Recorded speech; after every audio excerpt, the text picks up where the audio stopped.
일어나 보세요. 홍대성 씨, 대성 씨, 이제 교회를 계속 나올 계획인가? 오늘 처음만 나오고 또 안 올 것인가? 꾸준히 나오시길 바라겠습니다.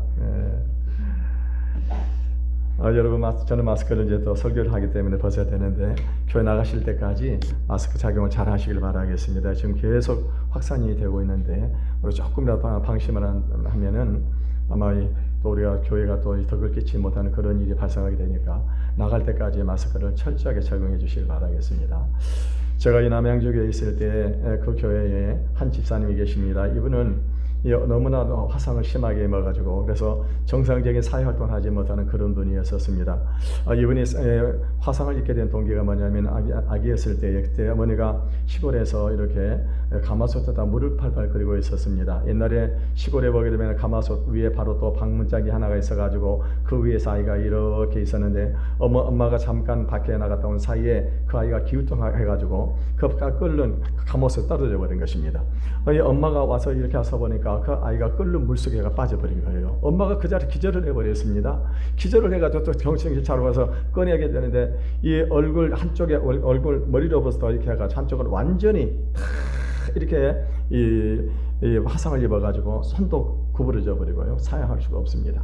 그래 아주 너무너무나 흉측한 그런 모습을 가지고 있었는데 이분이 이렇게 어렸을 때 길거리에 다니게 되면 동네 아이들이 이분한테 돌멩이를 던졌다고 하는 것입니다. 그러니까 얼마나 여러분 자기가 화상 입어가지고 인생에 버려진 것만 또 그런데 아이들에게 이렇게 몇몇 천재를 받을 때 얼마나 힘들었겠냐고 하는 것입니다.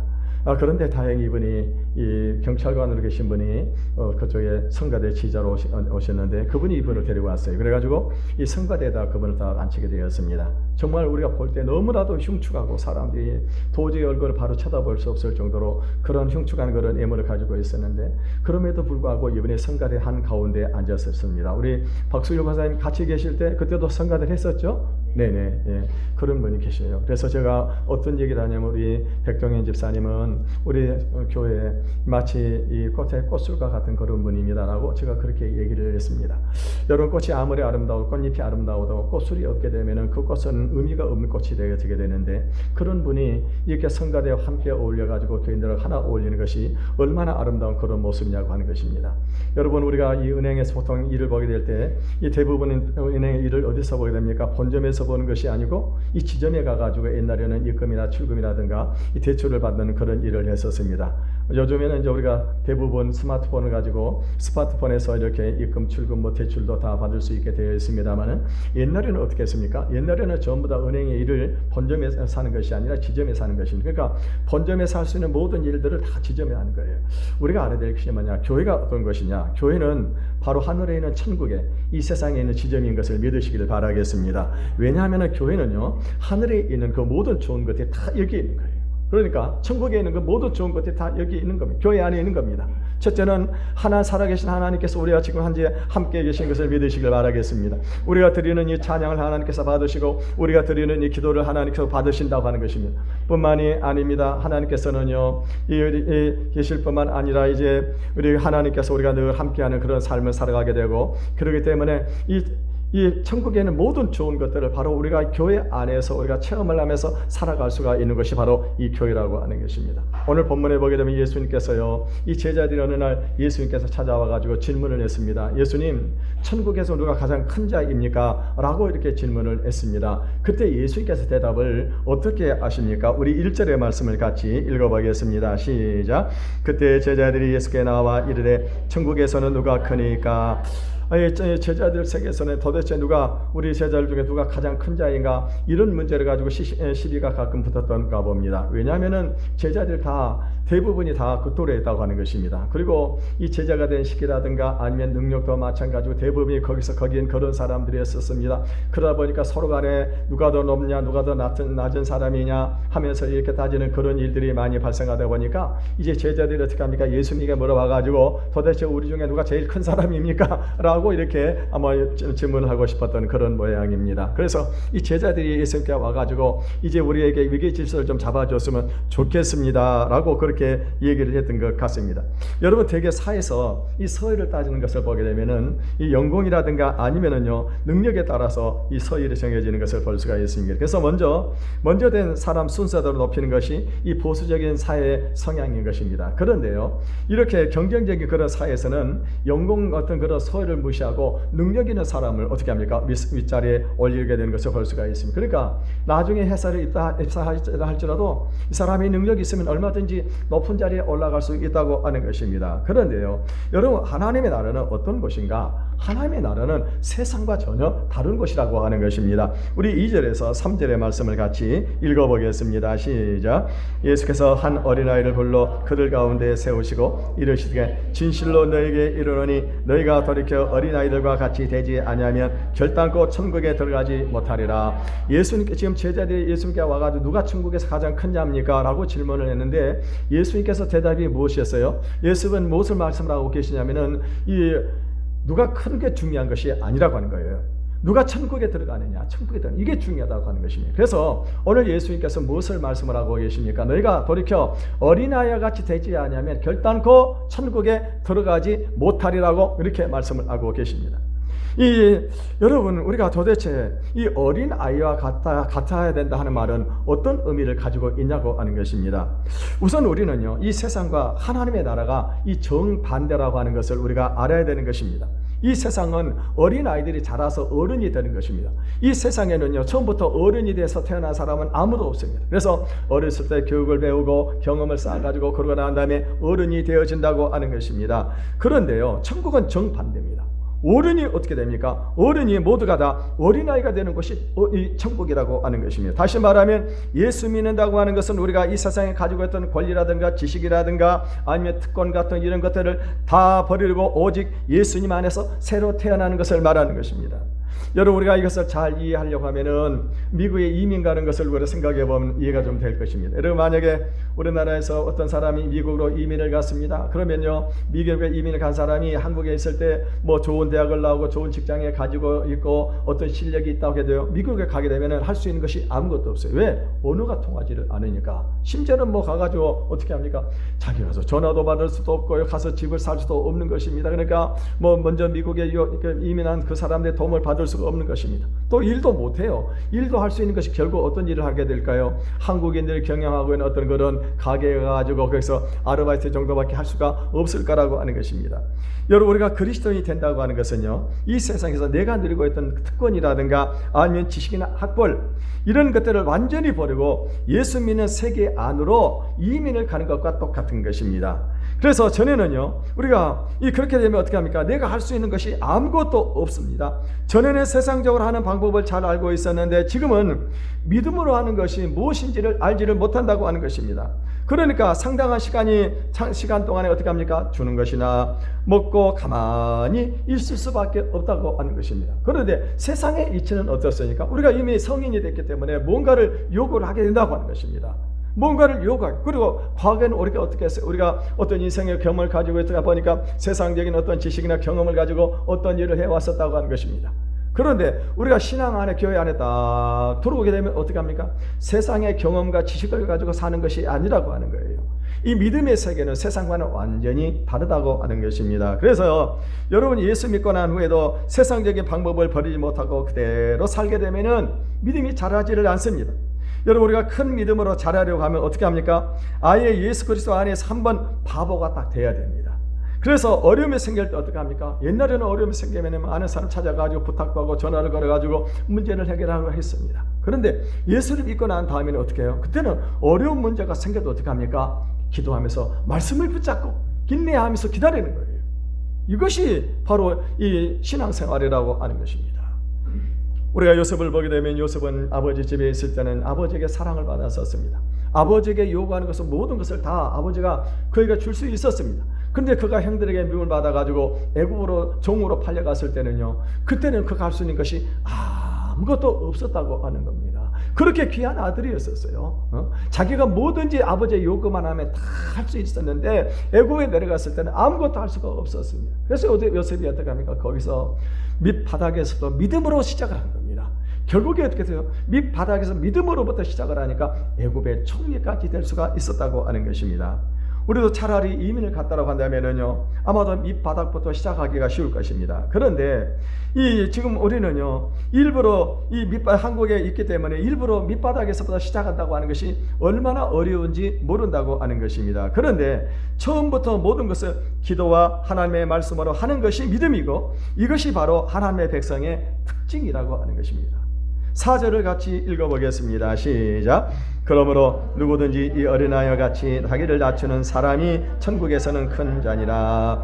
여러분, 우리가 보통 어른이라고 하면 어른들은 어떤 모습을 가지고 있을까요? 우선 생각하는 것이, 어른들은 생각이 복잡합니다. 왜냐하면 자식을 먹어야 되기 때문에. 그래서요, 어떤 일을 생각하게 되면 다양하게 여러 가지 방법으로 생각을 하게 되어 있다고 하는 것입니다. 또 어른들은요, 자기 생각이 확고한 어떤 그런 경우는 어떻게 합니까? 다른 사람의 말을 듣지 않습니다. 자기하고 만약에 생각이 다르면 절대로 그것을 받아들이지를 않는다고 하는 것입니다. 또 한편으로 보면 어른들은 아주 고집이 셉니다. 그래서 어떻게 합니까? 한번 생각을 하면은 자신의 생각을 잘 바꾸려 하지 않은 것입니다. 그런데 어린 아이들은 어떻게 해요? 어린 아이들은 단순하다고 하는 겁니다. 어린 아이들은 한번 자기가 좋다고 생각하게 되면 한 가지만 좋으면요, 모든 것이 다 좋은 겁니다. 그리고 이 어린 아이는 어떻습니까? 자기 생각이 절대적이라고 생각을 하지 않습니다. 왜냐하면 어른들의 생각이 더 낫다라고 생각하기 때문에, 어른들이 그 생각이 잘못됐다라고 말하면 어떻게 합니까? 그것을 바꾸는 거예요, 어린 아이들은요. 그리고 이 어린 아이들은 어떻게 합니까? 어린 아이들은 겸손하다고 하는 것입니다. 이 예수님께서 제자들에게 이 천국에서 누가 더 큰 자입니까? 제자들이 물었을 때에 예수님께서 무엇을 답변하고 있습니까? 어떤 사람에게 하나님의 더 큰 복이 나타나는지를 말씀을 하고 있습니다. 어떤 사람이 하나님의 더 큰 능력이 나타나는가? 그 사람은 그만큼 절대적으로 하나님을 믿는 사람, 이 사람입니다. 이 자기 생각이 없어지게 되면 더 큰 능력이 나타나게 되어 있습니다. 특히 어른들의 문제는 뭐냐면은 이 자존심이 아주 강하다고 하는 것입니다. 그래서 어떻게 합니까? 자기 생각이 틀린 줄 알면서도 절대로 틀렸다고 말을 하지 않는 것입니다. 여러분, 어떤 경우에는요, 우리가 교회에 와서 울면서 회개를 하면서 기도를 해야 되는데, 여러분, 다른 사람들 체면을 생겨가지고 기도도 못하는 것입니다. 우리가 찬양을 볼 때 우리 청년들이라든가 중고등 학생들 가서 예배를 들어보세요. 그때 찬양을 볼 때 어떻게 청년들은 두 손을 들고 이렇게 찬양을 합니다. 근데 어른들은 어떻게 합니까? 그 체면 때문에 그래가지고는 어떻게 절대 손 안 들고 목에 딱 잡고 그러고 찬양을 부르는 거죠. 이게 어른들의 문제입니다. 이 하나님 앞에서는 이런 어른 같아서는 안 된다고 하는 거예요. 하나님 앞에서는요, 어린아이 같으면 같을수록 더 큰 은혜와 복을 받는 것입니다. 그래서 내가 하나님 앞에 죄를 지었을 때 어떻게 합니까? 하나님 앞에서 울면서 회개하면서, 하나님, 내가 죄를 지었습니다, 나를 용서해 달라고 그렇게 기도를 해야 되는 것입니다. 그러면 하나님께서 어떻게 하십니까? 그 죄를 용서하시고 그런 사람을 사랑하십니다. 그래서 하나님께서 가장 싫어하는 사람은 어떤 사람이냐? 그런 사람은요, 바로 이 말도 안 되지 않은 것을 가지고 죽도록 고집을 부리는 사람, 이런 사람을 하나님이 싫어하시는 것입니다. 그래서 이 교회에서 가장 이 신앙적으로 성숙한 그런 사람들은 어떤 사람들입니까? 어린아이와 같이 순수해져 버리는 거예요.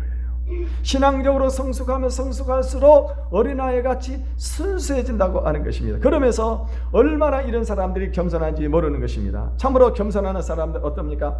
다른 사람이 잘 되면 기뻐하고, 다른 사람이 안 좋은 일이 생기면 같이 가슴 아파하는 것입니다. 그리고 언제든지 다른 사람을 인정해 준다고 하는 것입니다. 그런데 이런 겸손의 미덕이 그냥 쉽게 만들어지느냐? 그게 아니에요. 이런 겸손의 미덕은 어떻게 만들어지느냐? 우리가 많은 연단을 받아야 되는 것입니다. 많은 연단을 받다 보면 어떻게 합니까? 결국에 무엇을 깨닫고, 다른 사람도 나만큼 소중한 존재라고 하는 것을 깨닫게 되어지기 때문에 그때부터 어떻게 합니까? 다른 사람이 인생에 소중한 것입니다. 그리고 이렇게 하나님 앞에서 어린아이 같다고 해가지고 이 사람이 유치하거나 무지하다고 하는 그런 뜻은 아닌 것입니다. 하나님 앞에서 그렇다는 뜻이지, 얼마나 이런 사람들이 사려가 깊고 그리고 지혜로운 사람인지를 모르는 것입니다. 우리가 보통 이 자기에게 어떤 소중한 그런 사람이 있다고 한다면은요, 이런 사람들 자기 집에 초청해가지고 대접하고 싶은 그런 마음들을 갖게 될 것입니다. 아마 예수 믿는 사람들이라면은 누구든지 다 예수님을 자기 집으로 모셔가지고 대접을 하고 싶은 그런 마음들을 다 가지고 있을 겁니다. 그런데 예수님은요, 우리가 예수님을 초청하는 것보다 어린 사람들을 초청하는 것을 더 기뻐하세요. 우리 5절의 말씀을 같이 읽어보겠습니다. 시작. 또 누구든지 내 이름으로 이런 어린아이 하나를 영접하면 곧 나를 영접함이니. 여러분, 우리가 신앙의 세계라고 하는 것이 눈에 보이는 세계가 아니기 때문에 이 자기만의 세계에 갇혀가지고 있을 때가 참 많이 있다고 하는 것입니다. 자기 혼자서 열정에 미쳐서 날뛰면서 그것이 신앙이 좋은 것으로 스스로 믿는 그런 경우들이 너무나 많은 것을 볼 수가 있습니다. 그래서 하나님께서는요, 우리의 신앙의 안전을 위해서 어떤 장치를 딱 만들어 놓으셨는데, 그것이 무엇이냐? 그것은 그 사람이 다른 사람을 통해서 하나님을 섬기는 그 원리를 말하는 것입니다. 그러니까 하나님을 잘 섬기는 사람은 어떤 사람인가? 그거는요, 다른 사람을 어떻게 섬기느냐, 이것을 통해서 이 사람이 하나님을 섬기는 사람인지 아닌지를 알 수 있다고 하는 것입니다. 어떤 사람들 보게 되면은 성령을 받았다고 하면서 교회 가르침을 무시하고 또 직분도 인정하지 않고 혼자 자신의 열정으로 휘젓고 다니는 그런 사람들이 많이 있는데, 이런 것은요, 순전한 성령의 역사가 아니고 이 자신의 기질에 이 흥분한 그런 경우들이 참 많다고 하는 것입니다. 물론 처음에 우리가 신앙이 어렸을 때는 그렇게 할 수도 있습니다. 그러나 신앙이 점점 깊어지게 되면 어떻게 합니까? 다른 사람들을 배려하고 다른 사람에게 이 순종하는 그런 자세를 갖게 되어진다고 하는 것입니다. 그래서 진정으로 성령을 받은 사람의 특징이 뭐냐? 이런 사람은 교회 안에서 이 가르침을 잘 받는 것입니다. 이 하나님께서 우리에게 하나님의 은혜를 주실 때 누구를 통해서 주느냐? 바로 사람을 통해서 우리에게 은혜를 주신다고 하는 것이죠. 그래서 신앙이 성숙하면 성숙할수록 어떻게 합니까? 더욱더 교회의 필요성을 느끼고 더욱더 다른 사람의 가르침에 어떻게 합니까? 순종하는 겁니다. 여러분, 우리가 별을 보게 되면 벼가요, 익으면 익을수록 어떻게 합니까? 더 숙이는 것입니다. 그런데 이 교만한 사람들은 어떻게 합니까? 교만한 사람들 교회 와서 그냥 자기가 자기 지식이 전부라고 생각을 하고 그러고 막 날뛰는 그런 사람들이 많이 있습니다. 목사님들 세계 이렇게 보게 되면은요, 참 우습지 않은 그런 교인들이 참 많이 있다고 하는 거예요. 어디서 가가지고 들은 얘기를 가지고 그것이 전부인 것처럼 하면서 목사님에게 아는 척을 한다고 하는 것입니다. 목사님에 대들고 따지는 그런 사람들이 있다고 하는 거예요. 여러분, 사실 목사가 되려고 하면은 몇 년을 공부하느냐? 저 같은 경우는 신학교 4년을 공부했습니다. 거기다 대학원 3년. 그래서 목사 안수 받고, 목사 안수 받고 난 다음에 또 다른 대학원 과정 상담하기 위해서 9년을 공부를 했습니다. 9년을 공부하고 지금도 공부를 하고 있어요. 네. 여러분은 이 목사가 그렇게 되는 것이 아니라고 하는 거예요. 물론 어떤 교단에 보니까 6개월만 공부하고도 목사 안수를 그런 데도 있습니다만은요. 여러분, 겸손한 사람 교회 와서 뭐 합니까? 가르침을 잘 받는 사람들이에요. 그래서 자기 잘난 가는 것이 아닙니다. 그리고 우리가 하나님을 섬길 때에도 하나님께만 잘해드리고 싶을 때가 있습니다. 그런데 하나님께서는요, 우리가 다른 사람에게 잘해주는 것을 통해 가지고 하나님의 섬기기를 바라신다고 하는 것입니다. 그러니까 나와 가장 가까이 있는 사람들이 고난에 빠진 그런 사람들에게 우리가 잘해주는 것, 이것이 하나님께 잘해드리는 것과 똑같다고 하는 거예요. 그러면은요, 여기서 어린아이를 영접한다고 했을 때 이 어린아이가 누구냐고 하는 것입니다. 우선요, 우리 주변에 어려움을 겪고 있는 사람들이 다 어린아이라고 하는 것입니다. 먼저는 어떤 사람일까요? 먼저 우리가 순서가 있는 것입니다. 그래서 이 복음을 전하는 사람이 경제적으로 어려움을 겪고 있다거나 아니면 봉사가 필요한 그런 경우에 어떻게 합니까? 그 사람을 도와주는 것, 이것이 하나님을 도와줍니다. 이 사람이 이 하나님의 어린아이를 영접하는 것이고 예수님을 영접하는 것입니다. 또 교인들 중에 어떻게 합니까? 교회 중에 병이 들어있다거나 경제로 어려움을 겪고 있다거나 아니면 어떤 문제를 가지고 있는 이런 사람들을 찾아가서 위로해주고 도와주는 것, 이것이 뭐예요? 이것이 바로 어린아이를 영접하는 것이고 이것이 예수님을 영접하는 거라고 하는 것입니다. 또 다음에는 어떻게 합니까? 예수를 믿지 않은 그런 세상 사람들, 또 심지어는 외국에 있는 외국인, 우리 한국에 들어와있는 외국인들, 이런 사람을 영접하고 도와주고 하는 것이 예수님을 영접하는 것이고 예수님을 도와주는 것이라고, 그렇게 예수님께서 말씀을 하고 계시는 거예요. 6절에서 7절도 읽어보겠습니다. 시작. 누구니 나를 믿는 이 작은 자 중 하나를 실족하게 하면 차라리 연자 맷돌이 그 목에 달려서 깊은 바다에 빠뜨려지는 것이 나으니라. 실족하게 하는 일들이 있음으로 말미암아 세상에 화가 있도다. 실족하게 하는 일이 없을 수는 없으나 실족하게 하는 그 사람에게는 화가 있도다. 오늘 예수님께서 아주 끔찍한 말씀을 하고 계신데 뭐냐면요, 어떤 사람이 처음에 교회를 와가지고 예수를 믿기 시작하는 초신자가 있었습니다. 그런데 만약에 이 사람을 실족하게 하는 일이 벌어지게 되면은 그 실족하게 한 그 사람은 어떻게 하느냐, 이 연자 맷돌을 메고 차라리 물에 빠져 죽는 것이 낫다고 하는 거예요. 여러분, 연자 맷돌이 무엇입니까? 옛날에 보게 되면은 곡식을 이렇게 갈 때 보면은 큰 돌로 이렇게 만들어 가지고, 그래서 낙이라든가 말이 이렇게 돌아가면서 이렇게 그걸 돌리는 것입니다. 연자 맷돌은 엄청나게 무거운 것입니다. 그래서 이 연자 맷돌은 무거운 건데, 다른 사람을 실족하게 하는 그런 사람은 어떻게 해요? 그 연자 맷돌을 메고 차라리 물에 빠져 죽는 것이 낫다고 하는 거예요. 이게 얼마나 무서운 얘기인 것입니까? 여러분, 옛날에 보게 되면은요, 이런 연자 맷돌에다 사람을 사형시키는 그런 경우에는요, 특별히 부모를 죽인다거나 아니면은 사회적으로 큰 문제를 일으켰던 이런 사람들이 연자 맷돌에 매달아 가지고 이렇게 죽였습니다. 우리나라에서도 이 영광에 가게 되면은 이 염산교회라고 있습니다. 이 염산교회가 6.25 때 77명의 순교자들이 거기서 발생을 하게 되어졌는데, 거기서 많은 사람들이 어떻게 했습니까? 전부 다 이 북한의 이 공산군들이 와가지고요, 돌을 목에다 매가지고 바다에 빠뜨려 죽였었어요. 그러니까 한번 빠지게 되면 어떻게 합니까? 나올 수가 없고 그것에 죽을 수밖에 없다고 하는 것입니다. 예수님께서 이 비유를 통해서 말씀하신 것이 뭐냐? 우선 이 처음 믿는 사람들의 마음이 너무나도 여리기 때문에 아주 사소한 것으로 큰 시험이 든다고 하는 것입니다. 이런 가끔가다 교회에서 분쟁이 생길 때가 없잖아요. 있습니다. 그런데 예수 믿는 사람이 교회 와서 만약에 성도들이 싸우고 큰 소리가 나게 되면 어떻게 합니까? 그것 때문에 그냥 시험이 들어버리게 됩니다. 우리는 보통 그런 것도 자주 보기 때문에, 그래서 저 사람이 그런 사람이구나라고 생각을 하게 되는데, 초신자들은 어떻게 합니까? 이런 모습을 보면서 아이고, 교회가 세상하고 똑같네, 그러면서 어떻게 해요? 그냥 시험이 들어 나가버립니다. 어떤 사람들 교회 와가지고 경제적인 어떤 문제로 가지고 문제가 얽히는 그런 경우들이 있습니다. 뭐 계를 한다거나 해가지고는요, 그래가지고 교인들께 계를 해가지고 계대를 떼먹고 나가버리는 그런 경우들도 없지 않아 있습니다. 그러면 어떻게 돼요? 한 사람이 그 사람 때문에 어떻게 합니까? 그 사람 때문에 이 초신자가 와가지고 시험에 들어오게 되면 이 사람이 어떻게 됩니까? 이 사람이 초신자의 사람은 영원히 지옥에 들어갈 수밖에 없다고 하는 거예요. 이 한 사람의 영혼이 얼마나 소중한데, 그렇게 그런 일들이 발생하게 되면은요, 그 시험에 들어서 나가버리게 된다고 합니다. 두 번째 생각하는 것이 뭐냐면은, 이 어린 신자들은 우리 먼저 믿는 사람들의 모습을 통해 하나님의 모습을 보고 예수님의 모습을 본다고 하는 것입니다. 여러분, 우리가 뭐 똑똑하고 교회에서 말을 잘한다고 해가지고 이 사람을 통해 가지고 그래서 뭐 이렇게 예수님을 보는 것이 아닌 것입니다. 이 사람이 정말 교회에서 신앙생활을 오래 하는 이런 사람 보면은 참 겸손하고, 그리고 온유하고, 그리고 이렇게 친절한 어떤 그런 모습들을 볼 때 어떻게 합니까? 그럴 때 이 예수님의 모습을 우리 믿는 사람들을 통해서 보게 되어진다고 하는 것입니다. 여러분, 예수님은 어떤 모습이었습니까? 예수님은요, 십자가를 메고 가실 때요, 그럼에도 불구하고 채찍에 때렸음에도 불구하고 저주하지 아니하시고 묵묵하게 이 채찍을 뭡니까? 십자가를 쥐고 가셨습니다. 그리고 도망가지도 아니하시고요, 그리고 다른 사람에게 욕도 하지 않으셨다고 하는 것입니다. 여러분, 예수님은 쓰러지면 다시 일어나서 그대로 십자가를 지고 가셨습니다. 제자들을 양육하면서 제자들이 얼마나 믿음이 없었습니까? 그럼에도 불구하고 제자들은 너 믿음이 없다라고 책망을 한 번도 해본 적이 없으시고 어떻게 합니까? 이 예수님께서는 참고 인내하시면서 이 제자들을 양육을 하셨다고 하는 것입니다. 여러분, 우리에게 이런 모습이 있어야 돼요. 예수님과 같은 모습. 그래서 우리는 늘 기도할 때 어떤 기도를 이렇게, 하나님, 내 모습 속에 주님을 드러나게 해주세요. 주님과 같이 겸손하게 해주시고, 주님과 같이 온유한 마음을 제게 해주세요.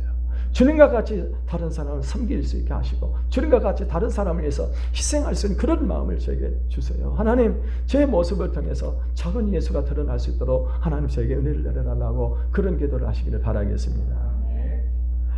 여기서 예수님은요, 실족해 하는 일이 없을 수는 없다고 그랬어요. 실족해 하는 일들이 발생하는 겁니다. 왜? 우리가 서로 다른 사람을 넘어뜨리는 그런 일들이 많이 발생하게 되어진다고 하는 것입니다. 그런데 문제는 뭐냐면, 이런 실족하는 그런 일들 때문에 이 세상에 어떤 겁니까? 이 세상에 화가 임한다고 말씀을 하셨어요. 만일 다시 말하면 교회가 이 교회 사명을 다하지 못하고 은혜의 문이 막힐 때 이 세상에 어떤 일이 벌어지게 됩니까? 이 세상에 심판이 오게 되어진다고 하는 것입니다. 그래서 옛날에 어떤 그런 말이 있었잖아요. 교회 갔더니 교회 가서 기도하다가 눈 감으라고 해놓고는 신발 훔쳐간다고 하는 그런 말이 있었잖아요. 여러분, 어떤 사람이 교회 가서 신발을 잊어버리고 난 다음에 얼마나 화가 났으면 이런 이야기를 퍼뜨렸겠냐고 하는 것입니다. 그런 일이 만약에 발생했을 때는 어떻게 합니까? 얼른 내 신발을 벗어줘가지고 그 사람이 시험에 들지 않도록 해야 된다고 하는 것입니다. 8절에서 9절도 읽어보겠습니다. 시작.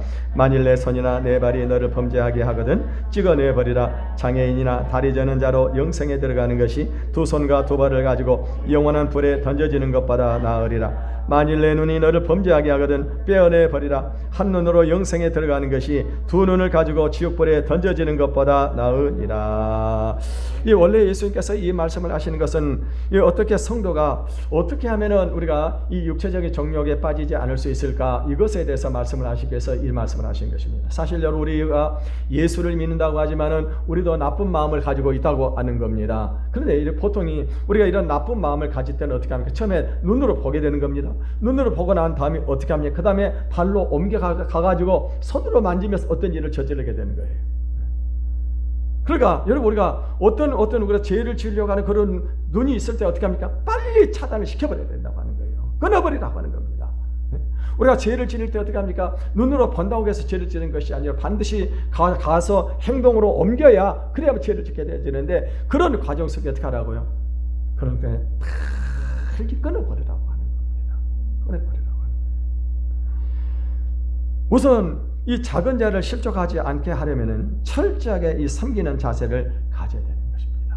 우리가 집에서 엄마들이 아이를 기를 때 보게 되면 엄마는요, 자기 것이 없습니다. 자기의 모든 것을 다 희생을 합니다. 마찬가지로 먼저 믿는 사람은 어린 신자들이 제대로 자라기 위해서 자기 혈기도 죽여야 되고 야망도 죽여야 하고 자기의 모든 것을 다 죽여야 되는 것입니다.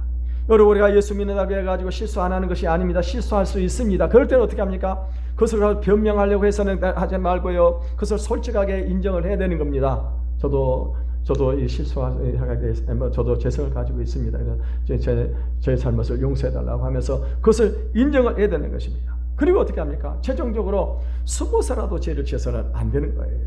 여러분, 우리가 이 죄를 지으면은요, 단지 사람들에게 알려지게 되어 있어요. 아무리 모르겠는데 그걸 누가 알고 계세요? 첫째는 하나님이 알고 계시고, 그리고 내가 죄를 함께 지었던 그 당사자가 알고 있는 거예요.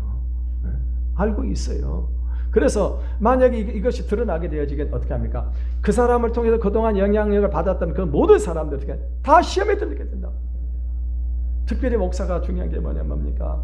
목사가요, 사실 이게 말씀을 전하면서 목사는 거룩한 사람처럼 살아가야 되는데 어떠다 실수할 수 있는 겁니다. 그럴 때 어떻게 합니까? 그 인정해야 되는 거예요. 인정하고. 그 책임을 져야 할 때는 어떻게 합니까? 책임도 져야 되는 겁니다.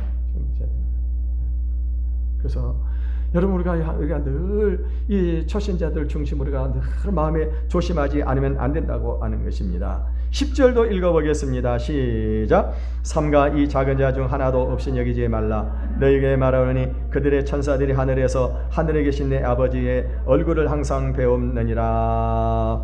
오늘 본문에 보게 되면은요, 이 작은 자 중에 하나도 없이 여기지 말라. 너희에게 말하노니 그들의 천사들이 있다고 그랬어요. 천사들이 있다. 그러니까 우리가 볼 때 어린 사람들, 이런 사람들에게 다 천사가 있다고 하는 거예요. 천사가. 그리고 우리가 이 사도행전에 보게 되면 이 사도 베드로가요, 이제 산헤드린 공에 잡혀가지고 이 감옥에 들어가게 되었었습니다. 손발이 꼭 묶여가지고 감옥에 갇혀 있었는데, 그때요, 천사가 나타나가 어떡합니까? 그 옆구리를 칩니다. 그러고 난 다음에 이 옆구리를 치면서 거기에 저 손발에 착고를 천사가 다 풀어줘 버립니다. 그리고 난 다음에 네 패나 이 군인들이 지키고 있었는데도 불구하고 어떻게 합니까? 이제 빨리 일어나라 하니까 데리고 나가는데 그 문이 다 열리면서 베드로 빠져나와요.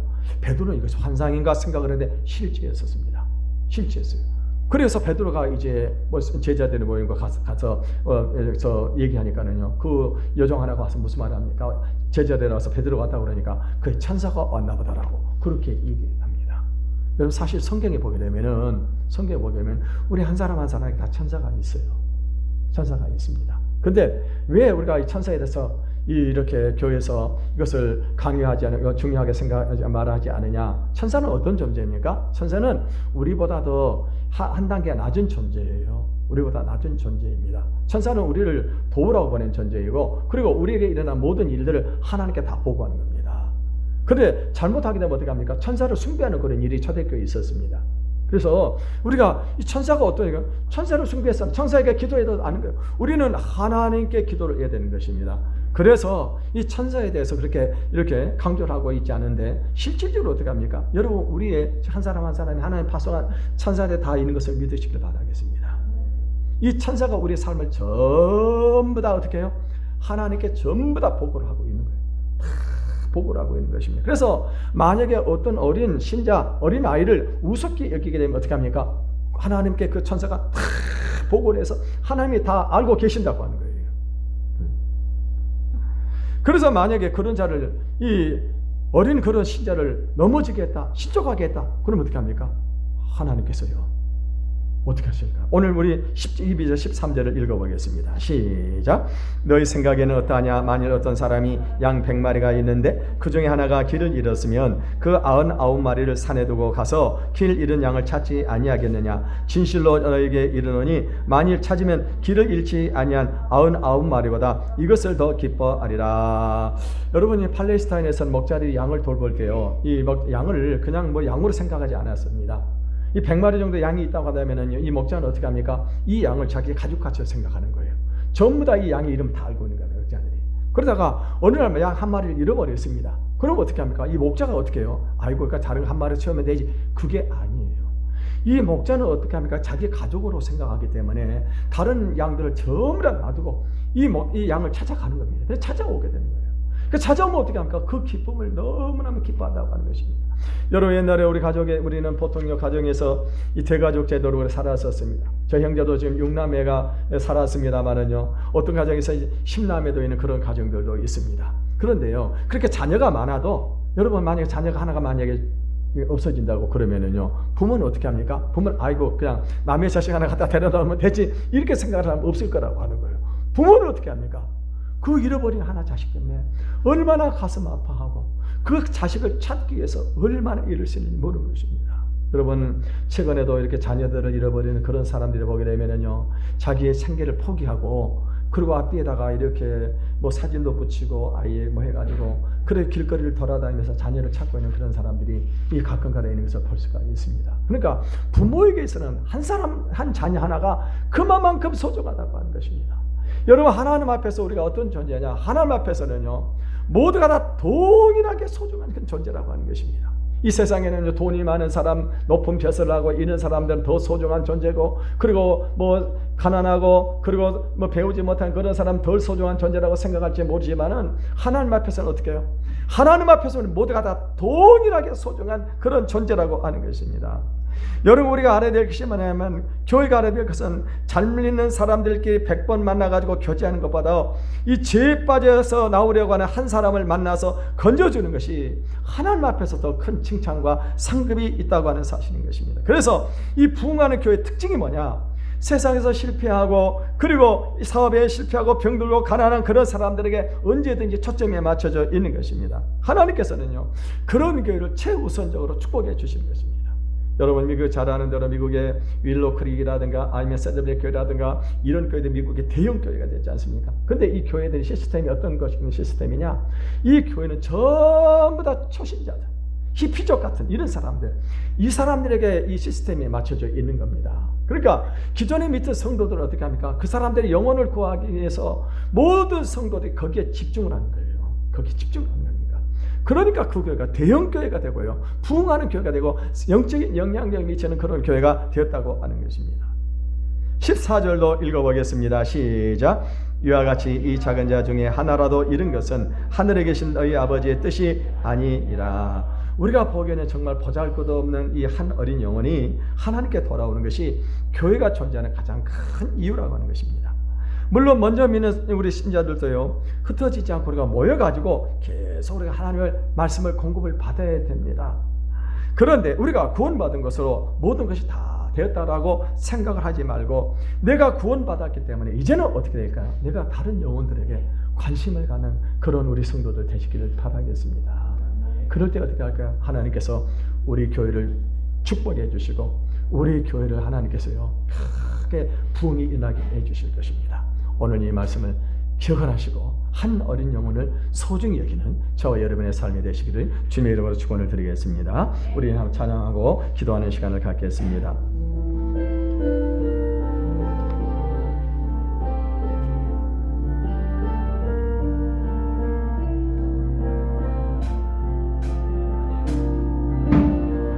형제의 모습 속 보이는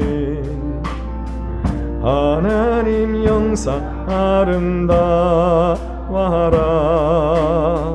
존귀한 주의 자 됐으니 사랑하며 섬기리. 우리의 모임 중에 임하신 하나님 영상 아름다워라. 존귀한 주의 자 됐으니 사랑하며 섬기리. 우리의 모임 중에 임하신 하나님 영광 아름다. 우리 옆 사람을 축복하며 섭 살아보면서요. 존귀한 왕이여 계시니 사랑하며 섬기. 다시 한번 형제의 모습 속에 형제의 모습 속 보이는 하나님 영상 아름다워라. 존귀한 주의 자녀 됐으니 사랑하며 섬기리. 사랑하는 성도 여러분, 교회는 하늘에 있는 천국의 지점입니다. 교회 지점이에요. 바로 여기 하나님이 계시고 우리 찬양을 받으시고 우리의 기도를 들으시고 뿐만 아니라 하늘의 천국의 모든 아름다운 것을 우리가 이곳에서 맛볼 수가 있는 것입니다. 오늘 주님께서 말씀하시기를 우리가 천국에 들어가려면 어린 아이와 같아야 된다고 했습니다. 뿐만 아니라 우리가 어린 아이 같은 자가 천국에서 큰 자라고 말씀을 하셨습니다. 이 시간에 우리의 기도할 때 하나님 우리에게 겸손한 마음을 주세요. 우리가 순수한 마음을 불어넣어 주세요. 우리가 신앙이 자랄수록 더 순수하고 어린아이 같은 그런 마음들이 되어서 저 하나님을 기쁘시게 하는 그런 삶을